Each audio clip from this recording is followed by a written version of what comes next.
the end of the session and place them on the tray near the door. And following the session, the Surviving and Thriving Luncheon will begin. This will take place in the Walnut Ballroom, which is directly across from the registration tables where you came in. Okay. So, with that, welcome to the Diversity and Inclusion, How to Relate and Communicate with Kylie Petersmith. Kylie, right? Okay. Kylie Petersmith is the Director of Community Engagement at Nebraska Methodist College. Kylie began her nursing career in pediatrics before transitioning to academia at her alma mater, Nebraska Methodist College. Currently, she works to advance the strategic vision of the Center for Community Engagement through community partnerships and engagement activities by leading efforts to develop programs that address health equity. Thank you. Thank you. Thanks, Joe. Good morning. I recognize quite a few faces in the audience, so it's nice to see you here today. So I was asked to come speak about how to relate and communicate with patients and with our community that surrounds us. So for me, that means creating a space where we can promote health and healing and where we can establish trust and treat our patients holistically. At Nebraska Methodist College, what that means from the Center for Diversity and Community Engagement, that means breaking down some of the barriers that exist within our current healthcare system, connecting our community, our patients with the resources that exist within the community, and by leaning into the community, knowing that we cannot do this work alone. And not only do I get the pleasure of serving in the community with the community, but I get the pleasure of teaching the next generation of healthcare students while I do it. So it's very entertaining, fun, and keeps me on my toes. So I am a nurse and an educator, so I always start with objectives and then we start with assessment. So here we go. This is a lot of information today, and I hope this isn't the first time you are all in learning about DEI. I hope, but in the name of inclusion, I will go over some objectives, some things that I want you to take away from today, no matter where you are in that journey. So we're going to explore the social identity wheel. I would hope that you can leave here defining implicit bias and what that means. We're going to briefly dig into, because it's only an hour, dig into social determinants of health and how they can positively and negatively influence the health of our community. And I hope that you all can leave here today with some strategies that you can incorporate today into your professional practice that incorporates aspects of diversity, equity, and inclusion. And in the name of tongue-tying, I'm probably going to refer to diversity, equity, and inclusion as DEI moving forward. Okay. We like to start with some DEI normings, just to make sure we're all in the same space. So know that this is a safe space. I will share with you some things today that I'm creating a safe space for myself in this room, and this is a space of confidentiality as well. And know that progress is not perfection. I don't even know what perfection looks like or that we will ever achieve perfection. So this is a space of learning and growth and continuous learning. And know that everyone's experiences are their own. They are true and they are valid, and that everybody's experience in here today is different, but we bring our experiences with us wherever we go. So it's important that we recognize that everyone has their own experience. To be comfortable being uncomfortable, that means being vulnerable, and to be vulnerable, we have to have courage, and know that when we're in those vulnerable spaces, that's where the growth really happens. And then we talk about the platinum rule, which is an expansion on the golden rule, where we are treating others as they would want to be treated rather than how we would want to be treated, knowing that everybody's experiences is their own. To accept and expect non-closure, you are going to leave today with more questions than you have answers, I hope. That's my intention. And just to be honest throughout this conversation. Any questions or additions, comments? Okay. So I told you I was a nurse, and I'm an instructor, and in both spaces, assessment is our first thing we do. So I think this is very important on anywhere in a DEI space that we are always thinking about our own personal identity and what that means for us. So a couple things I would like you to do while you're looking at this wheel is to think about what identities you think about most often, what identities do you think about least often, and which identities have the strongest effect on how you perceive others.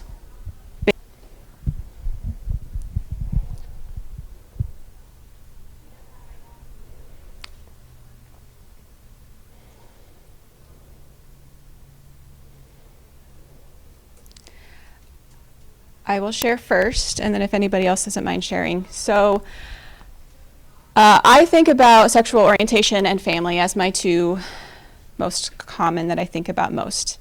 I think about my sexual orientation because it's often assumed that I am straight and I am a lesbian. And I think about my family specifically right now, raising my 2-year-old daughter in a climate that is harmful every day. And not knowing what tomorrow is going to look like for her going to school or walking down the street. Anybody else care to share what they think about most often? Yes. I think about my race and my ethnicity and the fact that most humans do not believe African American men are human beings in their entirety, and the nature of the culture of this country today. Mm-hmm. Amen.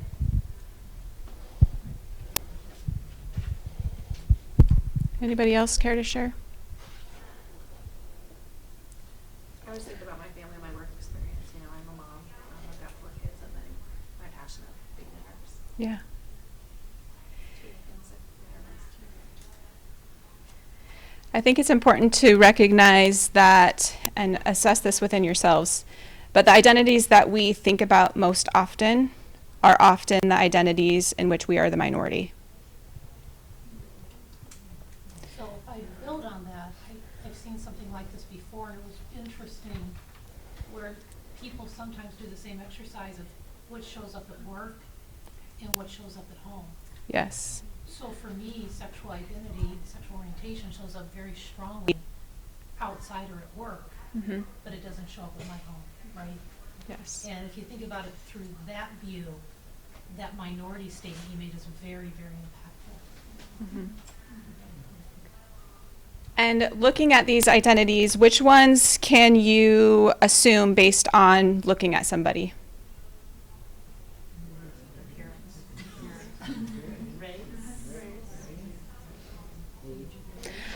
I do have a lot of people, I'm going to lean into that race for a second. I do have a lot of people who say that you can make that assumption, but I don't really know. I don't know how someone truly identifies based on the color of their skin. That's for you to identify, right? But we can make those assumptions. Appearance, we can make assumptions. But the key word there is that those are assumptions. Those are not personal identities. So the experience is, what I want you to take away from this is know that we don't really know what the people sitting next to us are really bringing to the table. We don't know what our patients are bringing to the conversations that we're having. We don't know what backgrounds they're bringing to that. And the only way we can know is to ask and hold that space for conversation around that.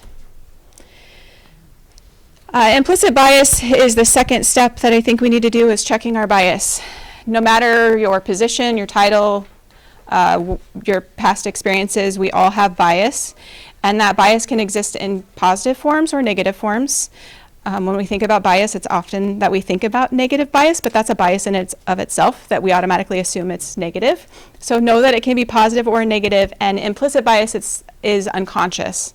So it's a blind spot in our perception, and it's formulated from our life experiences. So the family and our experiences with our family and friends growing up, school, the media definitely can cause implicit bias.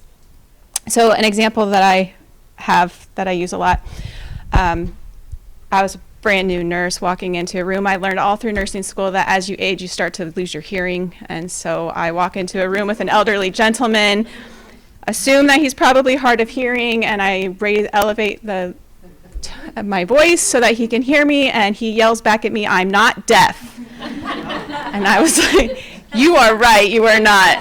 I am so sorry." Foot in my mouth. Another one that I get on a regular basis is, "What's your husband do?" And I'm sure you all have probably many situations that lend itself to this. So why is this so important? I'm going to hope that this video works. It's only a minute long. Specific to healthcare, implicit bias within healthcare. Implicit bias? Yes.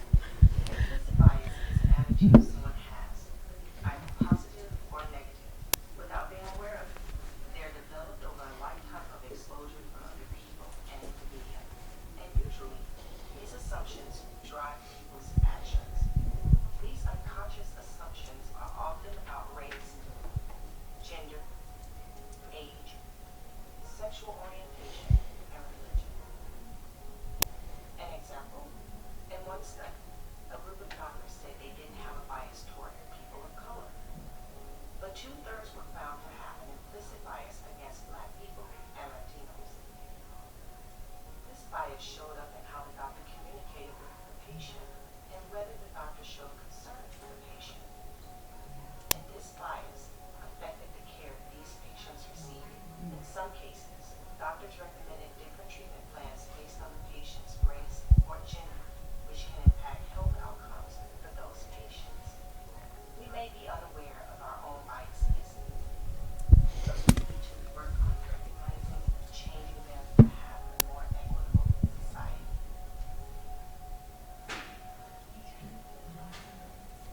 Short and sweet.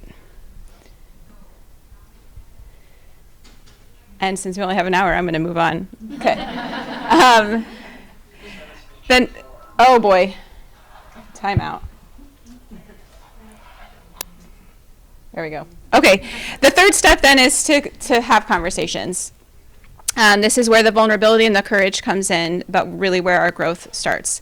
And if you're going to take away anything from today, just take away the fact that we need to create space for a pause, for us all to slow down, to sit with our patients, with our family and our friends, with our community, and sit with that. Especially as clinicians, life is really hard. It's really hard. And it's especially hard for the people that we're encountering often in crisis mode in healthcare. And we really have no idea what people are bringing to the table unless we ask them, and that we will really never understand the gravity of the situation. We might try to understand, but we won't really understand the gravity of those life experiences.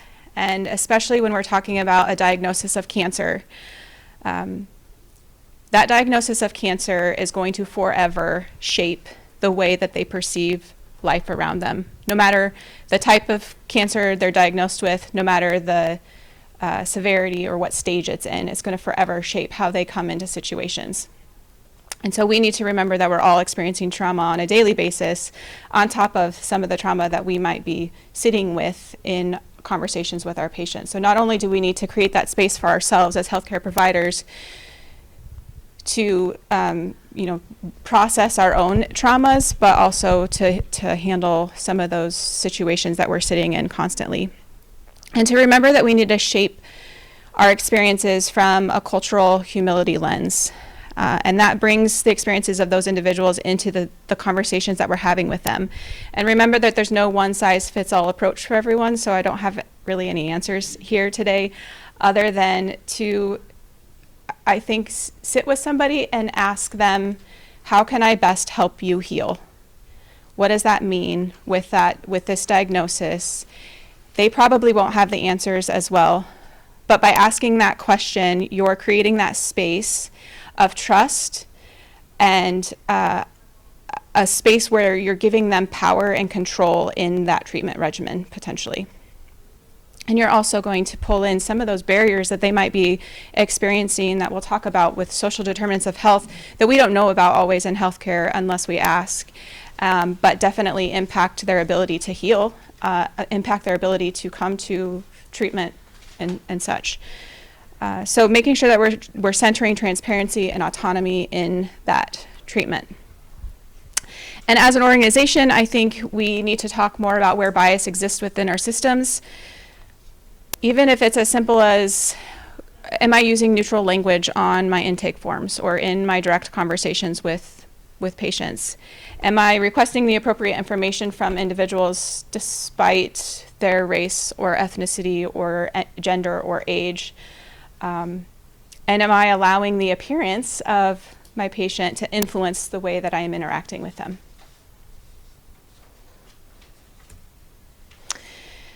Next is microaggressions. These are the verbal, behavioral, and environmental indignities. Whether they're intentional or unintentional, they exist, and they are hostile and derogatory and negative, and they really will sit and stick with a person who's receiving a microaggression. And they're micro in terms of it's one person typically performing a microaggression against another, not micro in terms of how it impacts an individual. Macroaggressions then would be more systematic, so I think about macroaggressions more like the social determinants of health that we'll talk about. Can anybody give me examples of microaggressions that they have seen or experienced? If you feel safe to. You just said one. I did say one. What does your husband do? Is a microaggression? Why are you parking there? You're in a handicap spot. Mm-hmm. What's your handicap? Yes. None of your business. None. Amen. All of it. None. Mm-hmm.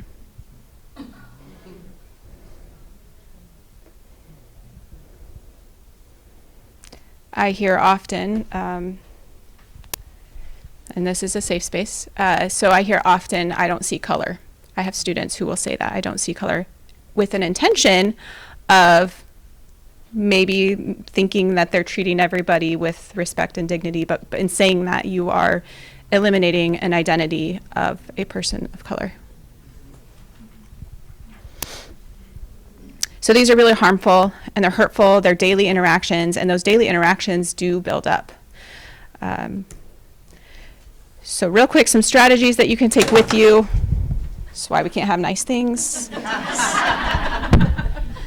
as well have brought my toddler here with me.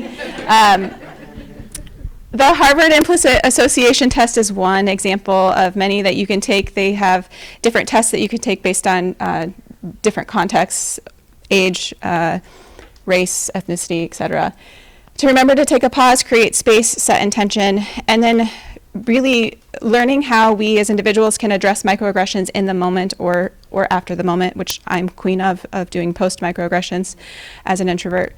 Or being allies in that space too, if we see microaggressions occurring, having that voice to speak up and step in.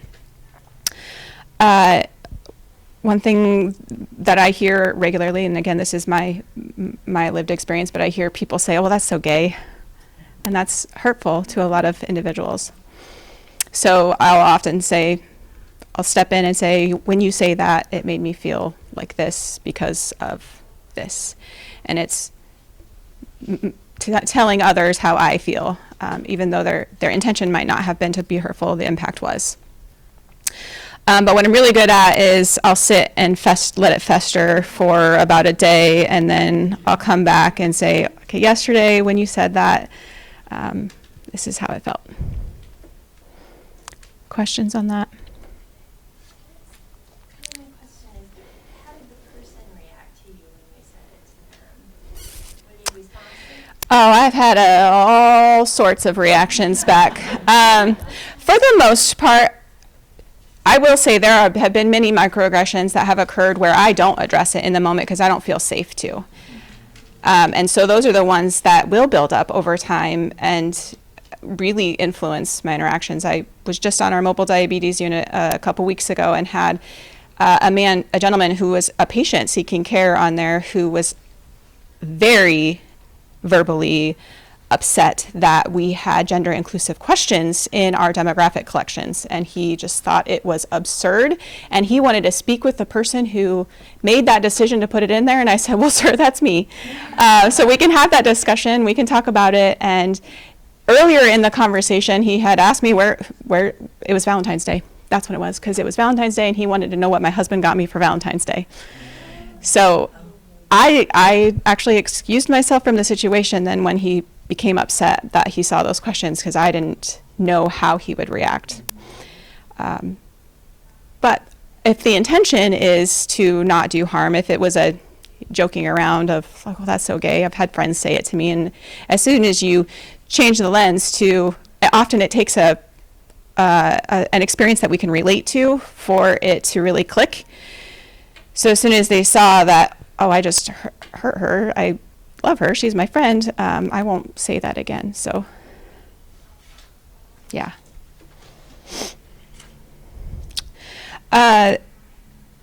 This is actually from Dr. Furiel Pearson, who brought this to a presentation that we had at the college, and I liked it because I like acronyms. So, and it is to ask clarifying questions to help you understand intentions. So just ask those questions. Again, it's creating conversation to come from curiosity, not judgment. To tell others what you observed in a factual manner. Again, it's that XYZ, when I feel this, or when I heard you say this, I felt this because of this. And impact exploration. I think your intentions might have been to make light of the situation, to make me laugh, but in reality it was hurtful. And so to make sure you're exploring that impact, and own your own thoughts and feelings around microaggressions impact. This is one thing that we're working with people in, that it's easy for us to get defensive because we had best intentions in mind, and so it's like, oh, I didn't mean to do that. I didn't say that. When in reality, that's denial almost. And instead, say, I am so sorry. I now know better, and I'll do better. So owning that. And when you can, request that appropriate action be taken. I am an empath, and I am somebody who relates in a minority group, so this is something that I think about all the time. And then I want you guys to take away too, and it's to never forget what it feels like to be unheard, unanticipated, and unseen. So to be sitting at a table, contributing to a conversation, and to be invisible and not be heard. And so not only do we as clinicians or as part of an organization in healthcare need to be advocating for people who aren't at the table, most importantly, we need to be advocating to get people to the table to advocate for themselves. What do you mean by unanticipated? I thought that word was unappreciated, and then I saw it the second time. So what is unanticipated? So this is going to be a really simple example of this, but it's the only example I can think about right now on the spot. Unanticipated, let's say you're hosting a food day for your coworkers and you're supplying pizza. That's not culturally always something that's anticipated. Or if you're supplying pizza and you have people who have dietary restrictions or different abilities in what they can and will eat. That's a very simplistic example. Okay, now on to what I love. Social determinants of health, I think, are an example of a macroaggression in that they are the way that the systems are set up. Social determinants of health, again, are those non-medical factors that influence our health. Where we live, what we eat, the water we drink, the air we breathe, the environment, or the people that surround us, our language and literacy skills, and knowing that not only do they exist, but they're all interrelated and they all compound each other.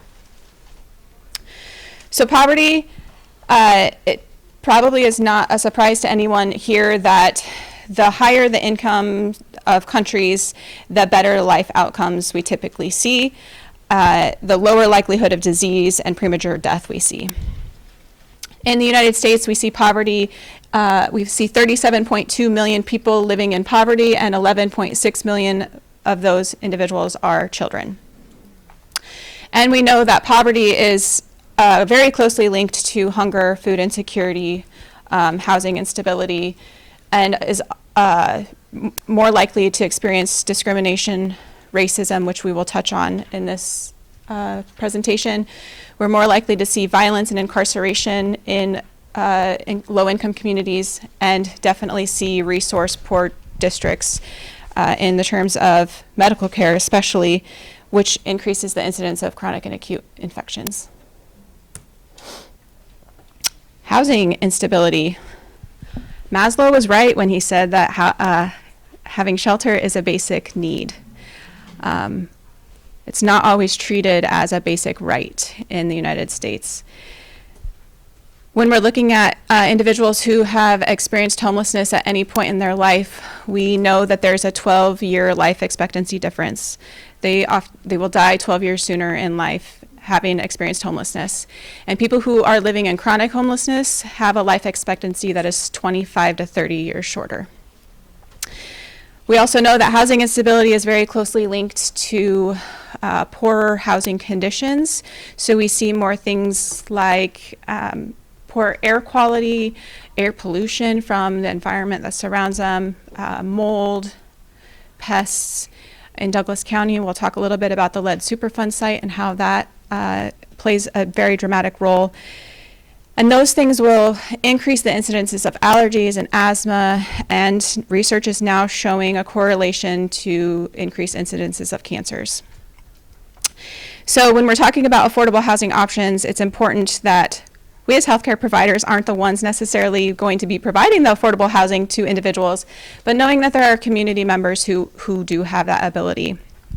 And we should be taking a moment to stop and screen for those, because not having a house or not having a stable house is definitely going to influence a person's ability to receive medical care.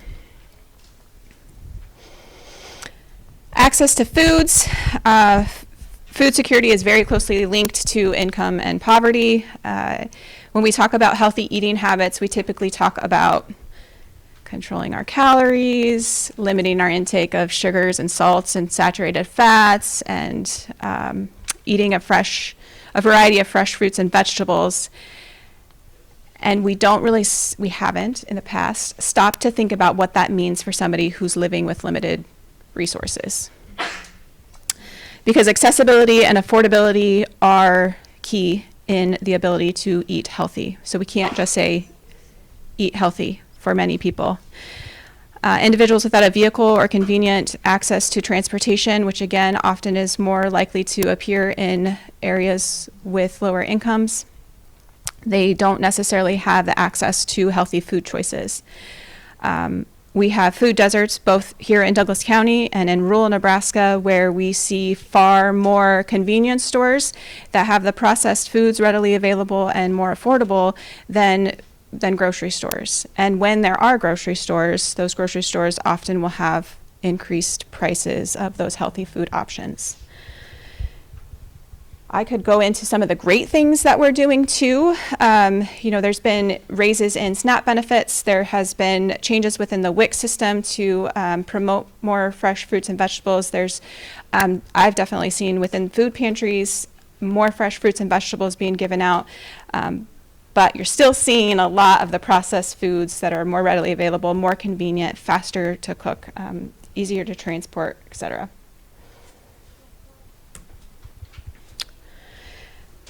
And then inadequate health insurance coverage is probably the largest barrier that we see in terms of access to health care. It's expensive to treat people tertiary, to treat people after they have a disease.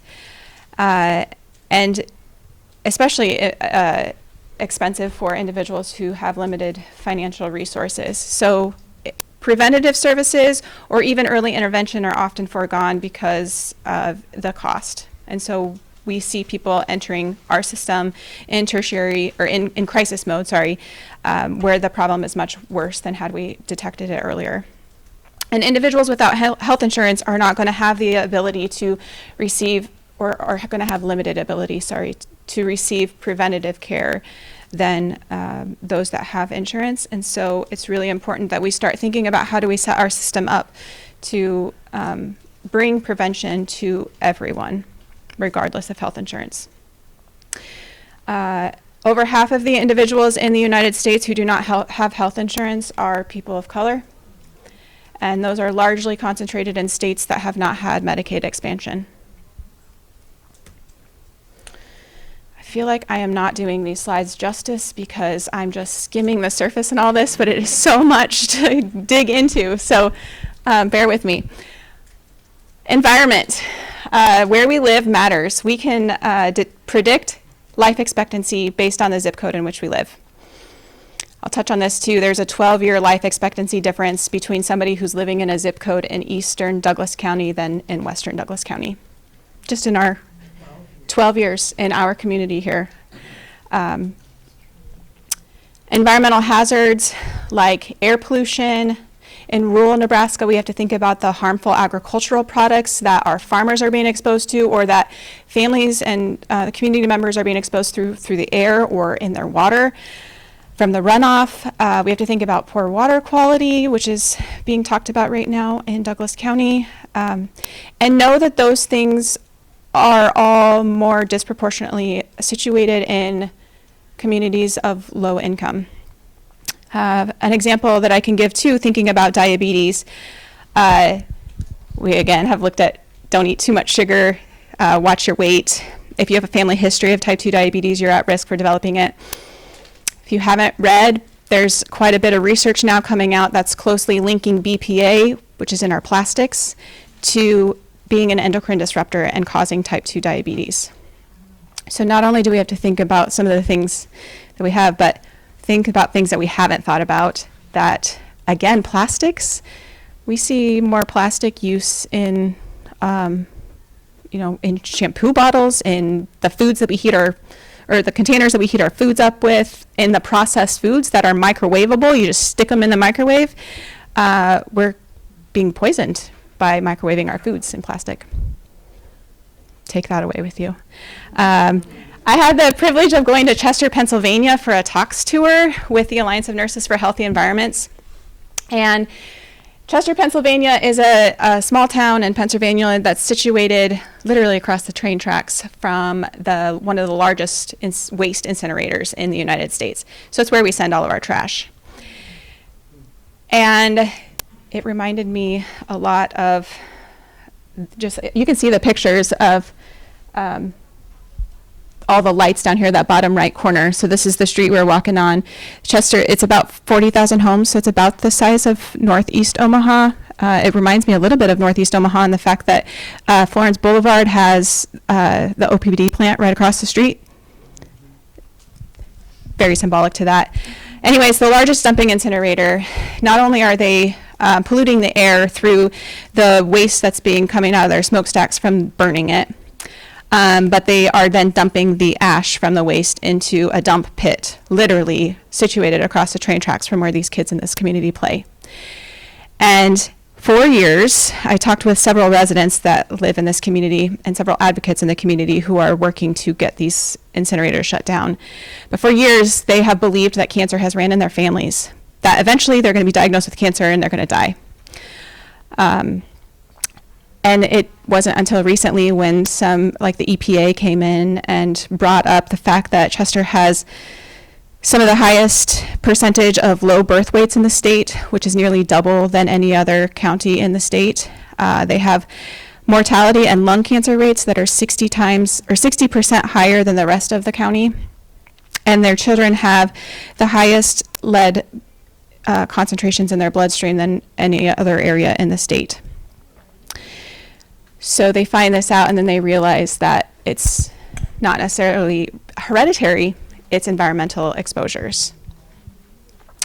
You see higher asthma rates. If you would look at North Omaha, we see higher asthma rates in Northeast Omaha, and I always question, is that because of the coal that's being sent out in the smokestacks from the OPPD plant? Another example would be in Alaska, and this is just another example of many that exist, but there's evidence of pollutants that are starting to accumulate in the Arctic Ocean from global transport. It's also being polluted from military contamination as well, and the indigenous people who live in the specific community where this research was done, they eat a traditional diet from the Arctic Ocean. So lots of salmon and walrus. They eat a lot of blubber from the polar bears, and all of that food is now contaminated with the pollutants from the water. And they have found that Arctic indigenous peoples have levels of pollution concentrations in their blood and their breast milk that are higher than any other population on Earth. 4.5 to 9 times higher than what we see in the lower 48 states, so the rest of the United States. So we know that these pollutants specifically that were linked in this research article are correlated to cancers, thyroid disease, reproductive diseases, heart disease, etc.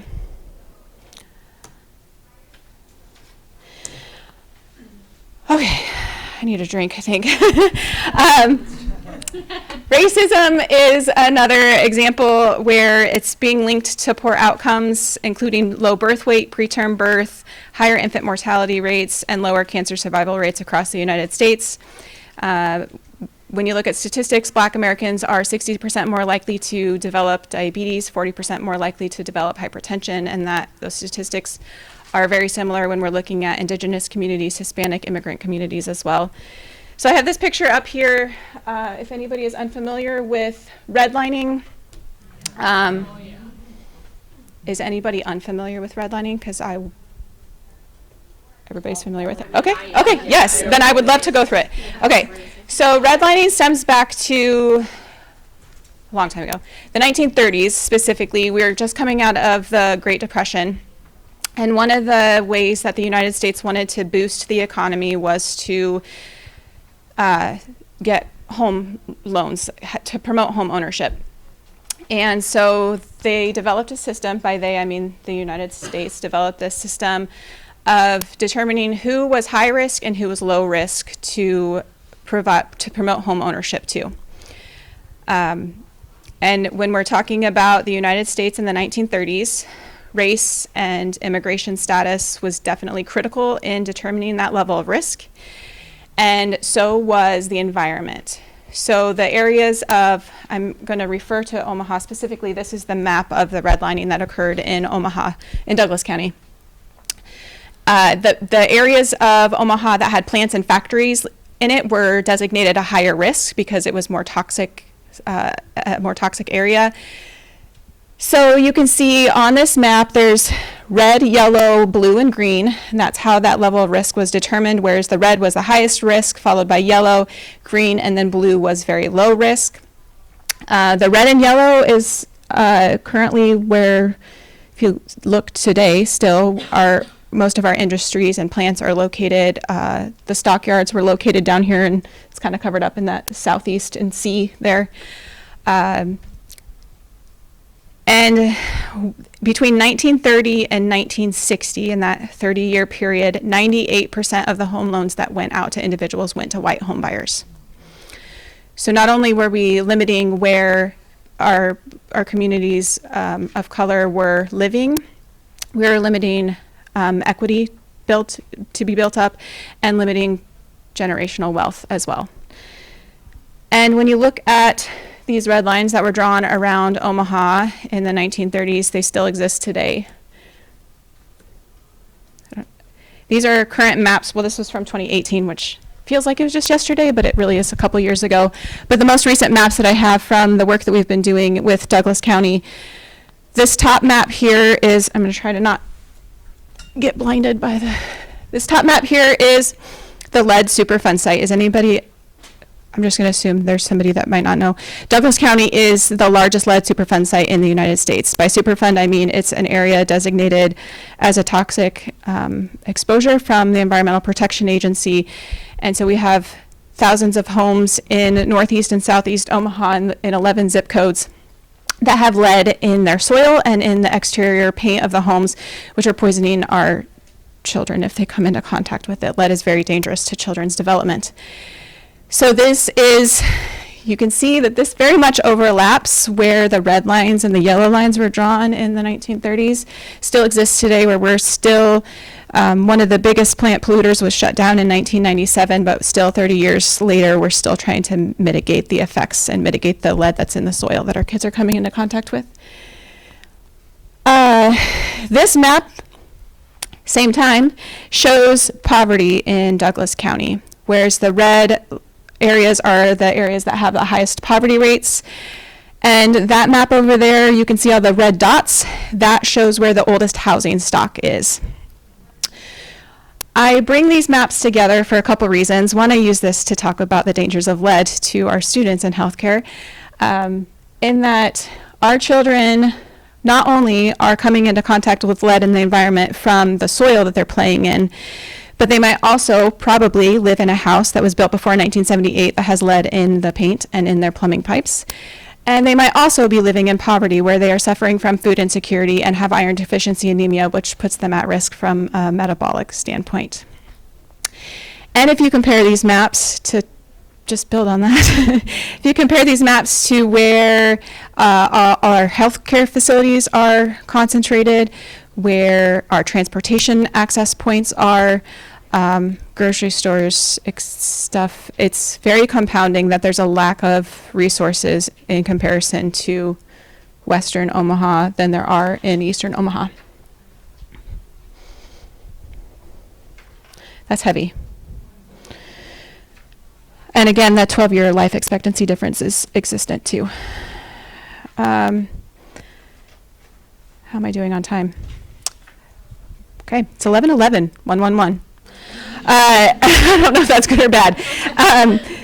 We talked a little bit about race. Religion definitely can impact something that we need to think about when we're considering what services people may choose to undergo as far as treatment or prevention and how we're going to approach their care. As far as gender and sexual orientation, despite some well-intended practices, there's still a lot of discrimination around the LGBTQ community when accessing healthcare. In terms of, we see a lot of barriers from fear of discrimination, barriers in healthcare coverage and what health insurance might or might not cover. We might see a limited network of relationships from estranged relationships from coming out. And we can see more risk factors just from that minority stress as well. And language, as our society becomes more diverse, we need to start thinking about having language support always available so that we're communicating to individuals in a primary language to help promote health literacy.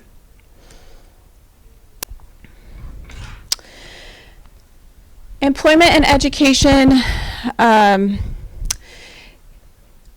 Education is definitely impacted based on the resources that our schools have. The education that our children receive is definitely related to property taxes, which then plays a role in, income and poverty play a role in to what resources are available for our children, and can really lead to some significant gaps in enrichment activities for children.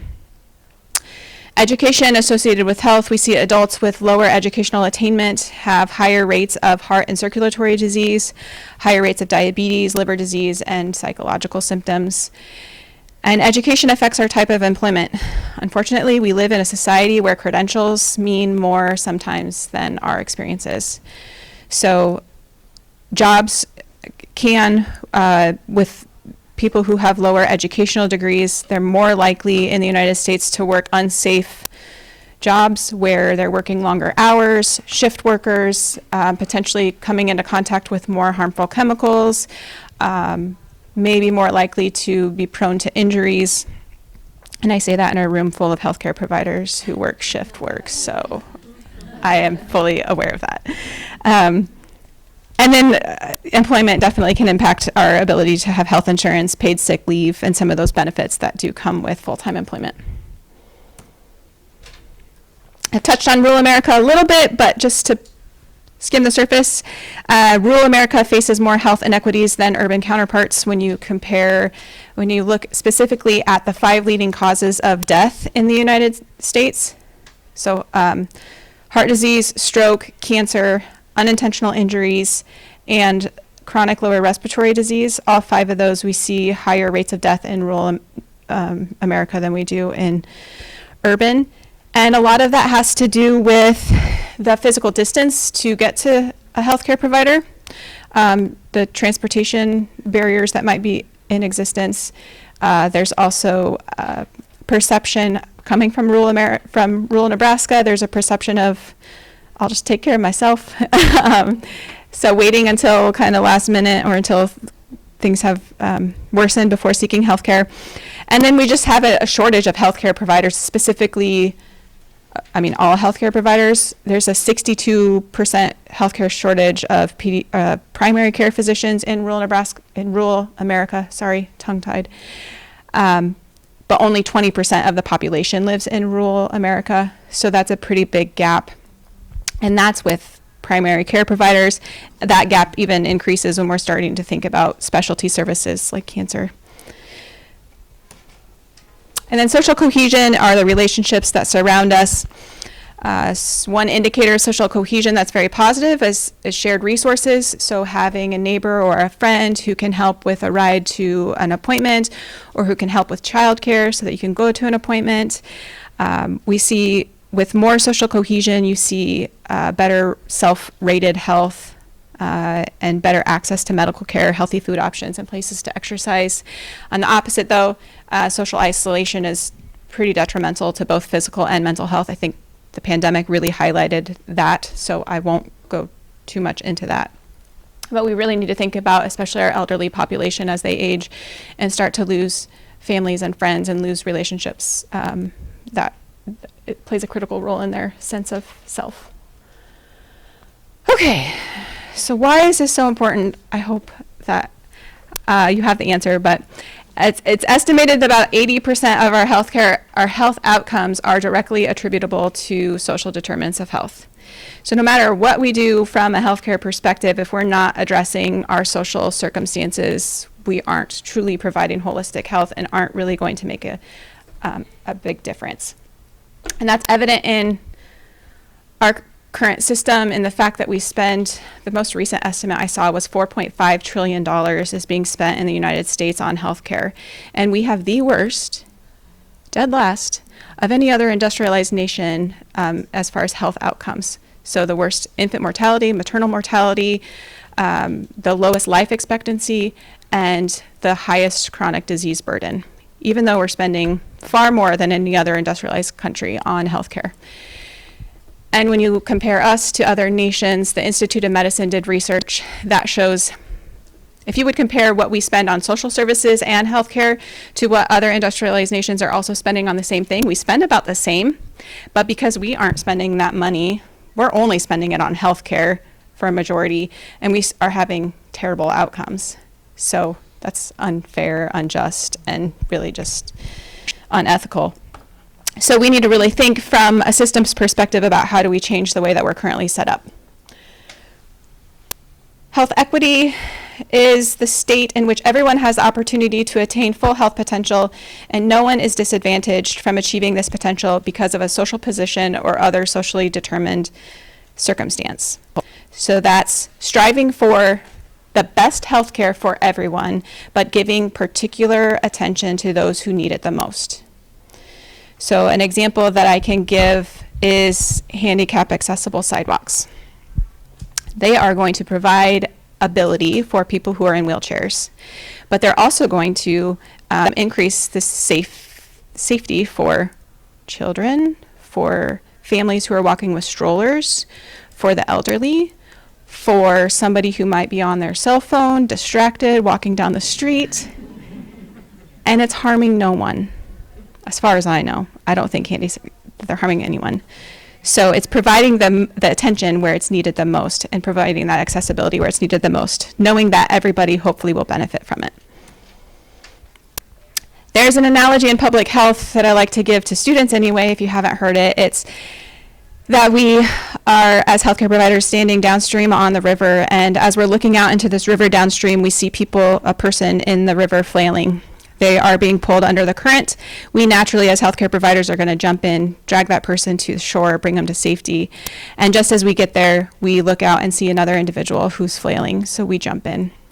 And before we can get to the shore to really recover ourselves, we look out and see more coming down.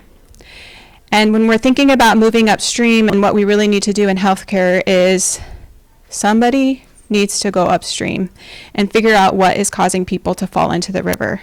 While it's important for some of us to remain downstream to catch those people who do fall in, we need more resources and availability upstream. I'm going to skip this slide. It's a summary of everything. So how do you move upstream? I, again, don't have all of the answers, but I know that starting somewhere is where we all have to start. And I definitely see power in sharing resources and power in awareness. And so for us, for at Nebraska Methodist College, for us in healthcare, where we can start is knowing what's in our community. So one example that I can give you as a tangible example is getting proximal to the issue. So how do we ensure that our clients understand the importance of their treatment regimen? How do we involve them in developing that regimen that incorporates their religion, family, food habits, etc., and making sure that we're incorporating those things that are important to them? And how do we address the ability to pay for treatment or get rides to their chemo? And better yet, how do we identify those chronic diseases and cancers early, or maybe even prevent them at all?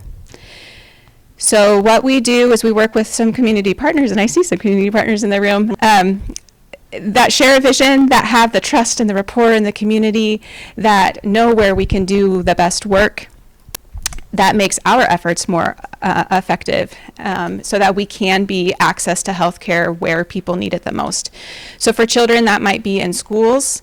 For others, it might be at food pantries, at churches, at hair salons, at the grocery store. And so a lot of what we do and how we are training students is that we will come to you in our beautiful mobile unit.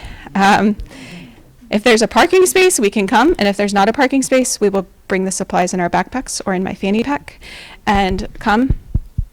And we say we go to where people play, pray, live, work, eat, etc. And not only is it accessible in that we're coming to where people already are, but it's affordable too in that everything we do on the unit is free to the community. And we're also starting to partner with mobile mammography unit so that we can do breast cancer screenings earlier and where people already are going to their employer.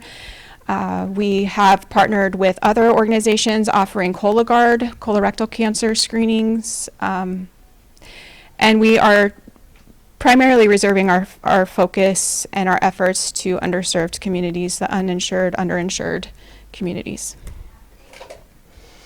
These are some other things that we like to do. We have our childhood lead screening program, which is our students in Omaha Public Schools. We utilize the American Academy of Pediatrics Bright Futures Toolkit to do prevention developmental mild screenings to children who might not have a primary care provider and receiving those screenings elsewhere. We've worked with Team Rubicon, the Salvation Army, the health departments to do disaster response, and pandemic response was pretty integral this last couple years. So we've touched on a lot here, so to summarize all of that, remember to leave here today, explore your social identity and your bias so that you know who you are when you are approaching your patients, and you can become more aware of who your patients might be holistically.